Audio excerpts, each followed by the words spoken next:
మాజీ CM YS Jagan Bhimavaram పర్యటన సందర్భంగా చోటు చేసుకున్న ఘటనలు, ఆపై మాజీ మంత్రి గుడివాడ అమర్నాథ్ చేసిన వ్యాఖ్యలు రాష్ట్ర రాజకీయాల్లో తీవ్ర దుమారాన్ని రేపుతున్నాయి. భీమవరంలో ఆక్వా రైతుల సమావేశానికి హాజరైన జగన్ వేదిక వద్దకు చేరుకునే సమయంలో అభిమానుల తోపులాటలో కాలు జారి కింద పడ్డారు. అప్రమత్తమైన నాయకులు, భద్రతా సిబ్బంది వెంటనే ఆయన్ని పట్టుకోవడంతో పెను ప్రమాదం తప్పింది. ఈ ఘటనకు సంబంధించిన వీడియోలు సోషల్ మీడియాలో వైరల్ అవుతున్నాయి.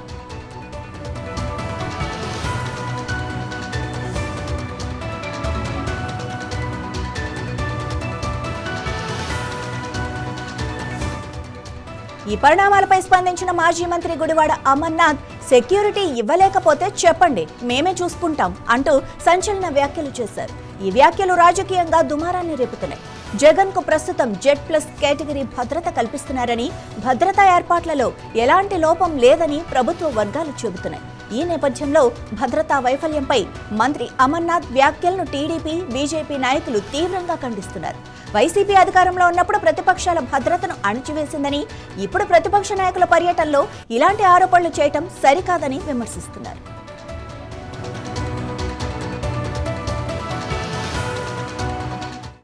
ఉన్నటువంటి బాధ్యత నిన్న భీమవరంలో ఆక్వా రైతులకి సంఘీభావంగా వైఎస్ఆర్ కాంగ్రెస్ పార్టీ అధ్యక్షులు, అలాగే రాష్ట్ర మాజీ ముఖ్యమంత్రి అయినటువంటి శ్రీ వైఎస్ జగన్మోహన్ రెడ్డి గారి తాలూకా పర్యటన జరిగింది. అందులో రాష్ట్ర ప్రభుత్వం మాజీ ముఖ్యమంత్రిగా జగన్మోహన్ రెడ్డి గారికి కల్పించాల్సినటువంటి భద్రత పూర్తి వైఫల్యం కనబడింది. ఎందుకంటే నిన్న వారితో పాటు నిన్న కార్యక్రమంలో పాల్గొన్నటువంటి సందర్భంలో వేలాది మంది ఆక్వా రైతులు, జగన్మోహన్ రెడ్డి గారి అభిమానులు, వైఎస్ఆర్ కాంగ్రెస్ పార్టీ నాయకులు, కార్యకర్తలు పాల్గొన్నటువంటి ఈ కార్యక్రమంలో వారి హెలికాప్టర్ దిగిన దగ్గర నుంచి సభావేదికకి చేరుకున్నంత వరకు, సభ జరుగుతున్నటువంటి ఆద్యాంతం, అలాగే సభ జరిగిన తర్వాత తిరుగు ప్రయాణం అయ్యి మళ్ళీ తిరిగి హెలిప్యాడ్కి చేరుకున్నంత వరకు పూర్తి స్థాయి భద్రతా వైఫల్యం అనేటువంటిది కొట్టొచ్చినట్టుగా కనిపించింది. బహుశా నిన్నటి నుంచి రాష్ట్రంలో ప్రజలందరూ కూడా చూసుంటారు. జగన్మోహన్ రెడ్డి గారి మీదకి ఎంత పెద్ద ఎత్తున జనం వారి మీద పడ్డారో, అలాగే వారి వాహనంలో కూడా కొంతమంది దూరి వారితో సెల్ఫీలు తీసుకునేటువంటి ప్రయత్నం జరిగిందో అనేటువంటి చూసాం. సరే, వచ్చినటువంటి వారందరూ కూడా వైఎస్ఆర్ కాంగ్రెస్ పార్టీ అభిమానులు, అలాగే జగన్మోహన్ రెడ్డి గారి అభిమానులు అయి ఉండొచ్చు.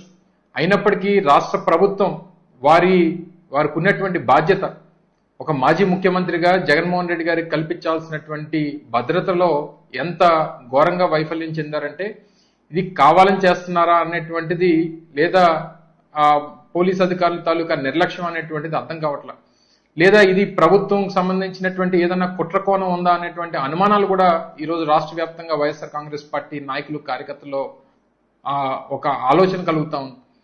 పేరుకేమో వారు మేము 200 మంది పోలీసులు పెట్టాం, 250 మంది పోలీసులు పెట్టాం, ఇంతమంది భద్రత ఇస్తున్నాం అని చెప్తా ఉన్నారు తప్ప, వారు యూనిఫామ్లు వేసుకొని నిలబడతా ఉన్నారు తప్ప ఎవ్వరు కూడా పనిచేసేటువంటి పరిస్థితులు ఎక్కడ కూడా కనబడట్లేదు. అది గతంలో అనేక వారి పర్యటనలో కనబడింది.